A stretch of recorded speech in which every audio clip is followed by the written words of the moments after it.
Ang pagluluto at paghiwa-hiwa ng mga bawang, sibuyas, lagyan ng sili, lagyan niya ng loya, para may lasa ang sabaw na piniritong paksiw at saka paksiw sa bawan.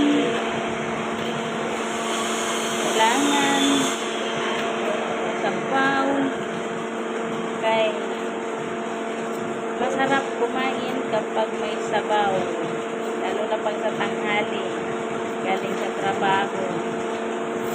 Tapos yung may sabaw ka kapag kumakain ka na maanghang, ay ang sarap sa kain, pampagana.